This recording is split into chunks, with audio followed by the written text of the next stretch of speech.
The future updates of Space Engineers 1 have been revealed. Finally, we have details on some of the upcoming content for Space Engineers 1. While many of you might be jumping into Space Engineers 2 this week, it is important to remember that Keen Software House remain committed to its first Space Engineers game. So, what is actually going to happen with the future of the first game? There are going to be some potential big updates, including environmental hazards, survival overhauls, PvP updates, and more. I've got some details to share with you, so let's jump straight into it. Greetings everyone, my name is Captain Jack. If you want to stay up to date with the latest development of Space Engineers games, both 1 and 2, then hit that subscribe button. You can join my Discord server, link on screen now, for the latest game news. Of course, if you enjoy these videos, hit that join button to support my content. While you're watching, comment what type of update you would like to see for Space Engineers 1. Okay, let's go. I won't spend too much time talking about update 1.206. This is the next Space Engineers 1 update that we will likely see in 2 to 3 months time, which is my estimate. I've also covered it in a previous video in more depth. The big takeaway for the 1.206 update is that it will focus on the much needed quality of life improvements for the game, as well as overhauling the in-game cargo ship behaviour. We've seen some examples of the new cargo ships teased by Keen Software House in a recent video. Many older ships from the game have received a much needed visual update to take advantage of the new in-game blocks. Hopefully, the behaviour also expounds on how the ship actually act in-game. For example, one cargo ship we have seen is actually dropping off its cargo pod. In the previous video on this update, I shared the idea that if the ship is attacked, it would jettison the cargo pod and run away. Then, as a player, you have to decide if you want to chase the cargo or go after the main ship. Fun things like that really expand the sandbox environment of Space Engineers. A common criticism from the player community is it does feel empty and lifeless. Overhauls like this will solve that for both new and experienced players. We've also got the introduction of a large grid small connector. This means you can now take advantage of a small grid connectors on your mining ships, for example, and dock them to large grids like ships or stations. I think this gives a bigger use to those small connectors. I mean, I rarely use them, as having a bigger connector makes a lot more sense. Even for simply refueling of hydrogen based on fighters or transports, now that is a gameplay mechanic you don't even think about, as I just thought about it. I might start changing some of my designs in preparation for this new block. Speaking of new blocks, we've also picked up on some potential new DLC blocks, which look like glass doors and new storage tanks. No major details on them yet, but it'll be nice to have more variation in the building once again. Just quickly speaking about quality of life improvements, yes, I have seen your wishes for a GPS menu overhaul, and I totally agree. Having a new system in place so you can sort and store your GPS coordinates would be fantastic. Folders would be great. Will we see something like this in the upcoming update? I don't think so, but who knows? As players in the community, we could make a push for it in the coming year. So that's all we know for update 1.206.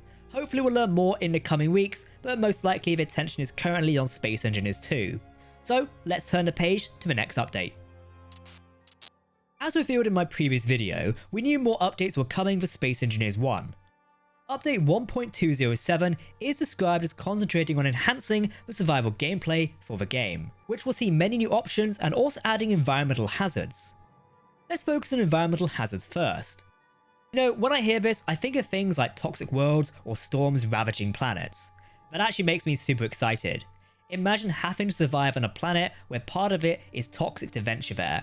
You'd need to enhance survival suits to operate in these spaces, unless you're in a sealed ship. That would be kind of really cool. The potential of hazards such as storms would benefit Space Engineers. Currently, apart from the asteroids or meteorites we have, there isn't actually much to make that world powerful towards players. Roaming storms, which can damage grids and disrupt travel, would be really cool. Space storms. Imagine a lightning storm around an asteroid.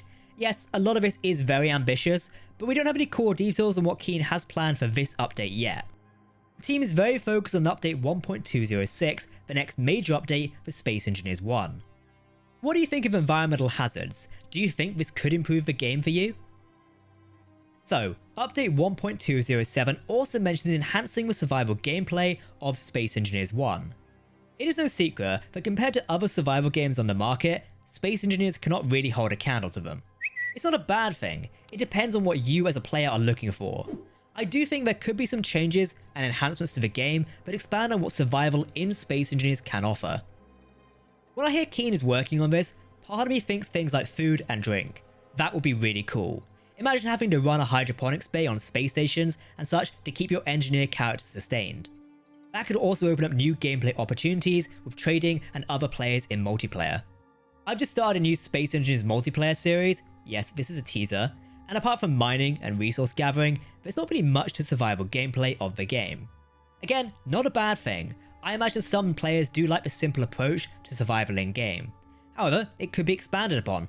One of the mods I've loved on the Steam Workshop introduced new engineer suits to the game, based on what you'll be doing in survival. For example, one was an explorer suit, I think, so it featured extra hydrogen and oxygen. The other was a builder, which featured a bigger suit inventory, and the other was I think like a soldier or an assault officer, so there was more room for ammo but less speed or something like that. Regardless, this could be an incredible update for just including a feature like this. More customization to the game would always be more enjoyable for players. The teaser of this update at least says options. This makes me think that, hopefully, players will get to choose to enable these new survival enhancements. Maybe we'll have the opportunity to choose between a classic Space Engineers survival experience and this new one.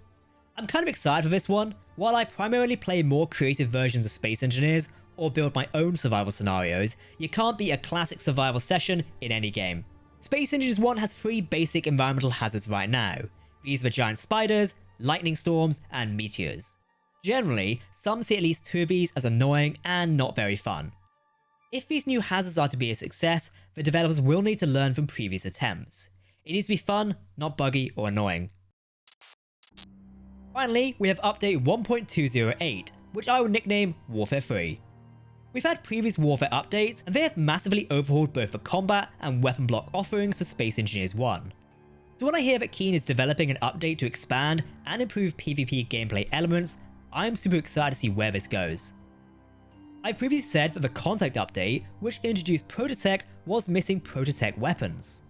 I've explored a mod here on the channel that adds them, and I hope Keen does something similar. I think the Prototech update had the chance to introduce some interesting updates to the weapons of Space Engineers 1, but sadly did not do that. In the Space Engineers 1 community, I have seen some wishing for Prototech weapons, such as a specialized railgun turret. We have a fixed railgun weapon in game.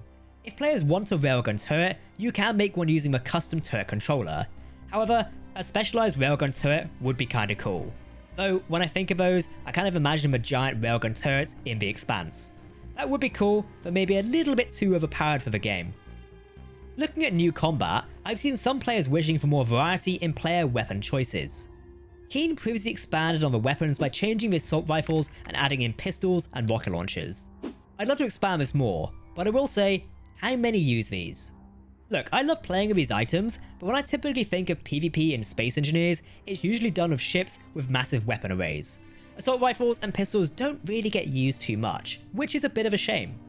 But maybe you'll use them more in your survival adventures. Let me know in the comments.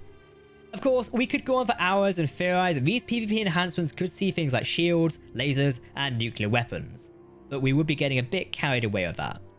I don't ever see shields coming to the base game of Space Engineers 1. I don't think it suits the PvP style of the game. You may disagree with me. If so, please comment below, as I'm interested in your opinion. As this is the update we know the least amount, I don't have much to say on it. This update being the 3rd in development is likely in the very early stages of game development for Space Engineers 1. We may not even see it this year, which I think is likely. If Keen is to release the update 1.206, the first one we spoke about, I predict that will come in 2 to 3 months time. Following that, update 1.207 is likely to come by the end of 2025, which is scary to think about. This means update 1.208 and the PvP enhancements likely won't be seen until 2026. This works fine for me. With both Space Engineers 1 and Space Engineers 2 release and in active development, we have a lot to keep us occupied as players. So that's a wrap on today's video, looking at the future updates for Space Engineers 1. Keep in mind everything we spoke about is subject to change, as is the case with in-development games. Still, I invite you to comment on this video and let me know your thoughts on which update you are most looking forward to. For now, I've been Captain Jack. If you enjoyed this video, consider hitting that subscribe and like button, and I'll see you in the next video. See you later.